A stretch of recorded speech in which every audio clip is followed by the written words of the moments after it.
আবারও একটা নতুন ভিডিওতে তোমাদের সবাইকে জানাই অনেক ওয়েলকাম। শুভ সকাল বন্ধুরা। ভিডিওটা স্টার্ট করলাম একদম সকাল থেকে। দেখেই হয়তো বুঝতে পারছো সকালবেলা ঘুম থেকে উঠেই কিন্তু আমি জানালাটা সবার প্রথম খুলি, কারণ সূর্যের আলোটা দেখলে মনটা কিন্তু ভীষণ ভালো হয়ে যায়। আর যেদিন ওয়েদার খারাপ থাকে সেদিন কিন্তু একদম ভালো লাগে না।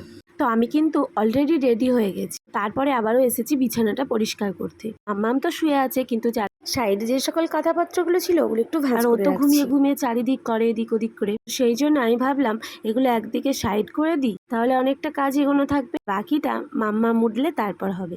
ওই সাইডে কিন্তু মুড়ি খাওয়ার জন্য আলু সেদ্ধটা বসিয়ে এসেছি, তার ফাঁকে এই দিকের কাজটাও আমার এগিয়ে গেল। সেদিন সকালবেলা এরকম যুদ্ধ করেই কেটে যায়। সকালবেলার ভিডিও সেভাবে করা হয় না, কারণ সকালবেলা প্রত্যেক দিনই একটু তাড়া থাকে। আজকে কিন্তু ভিডিওটা একদম সকাল থেকে স্টার্ট করে দিয়েছি। তো চলো তাহলে বিছানাগুলো গুছিয়ে নেওয়া যাক।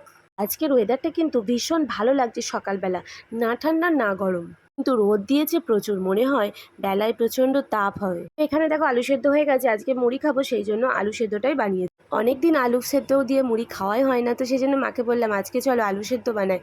সেদ্ধটাই কিন্তু আমি ভালো করে রেডি করছি, কারণ এখনও বাবা মা কেউই মুড়ি খায়নি, সবাই একসাথেই খাবো। তো মাম্মা ওঠার আগে এই কাজগুলো আমি করেই থাকি, কারণ ও উঠলে তো করতেই দেয় না, ও প্রচণ্ড বদমাইশি করে। কয়েকদিন আগে গরমে হাত দিয়ে দিয়েছিল, ভীষণ হাতে একদম ছাকা লেগে গেছে, কি অবস্থা। ছ্যাঁকাটা হয়তো তোমরা বুঝবে না, হ্যাঁ তাপ লেগে গিয়েছিল।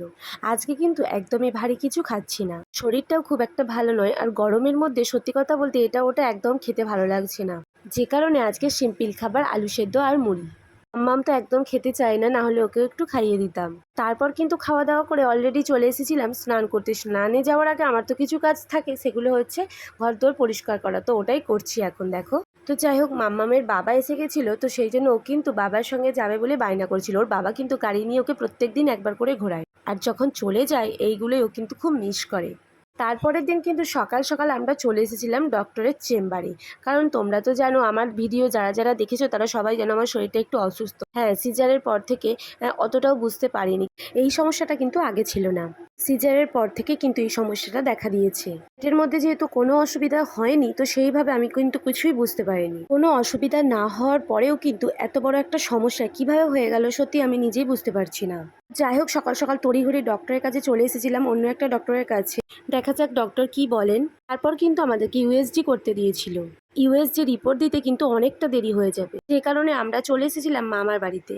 আমার বাড়িতে ছিলাম, তারপরে ওখান থেকে রিপোর্ট নিয়ে তারপরে কিন্তু আমরা বাড়ি এসেছি। সত্যি কথা বলতে মায়েদের কিছু সমস্যা হলে বাচ্চাদের প্রচুর প্রবলেম, এটাই যেন সব থেকে বেশি কষ্টকর। অনেকদিন পর যেহেতু মা বাড়ি আসলাম, তাই মন্দিরগুলো কিন্তু অনেকদিন দেখা হয়নি, আজকে চলে আসলাম একটু মন্দির দর্শন করতে।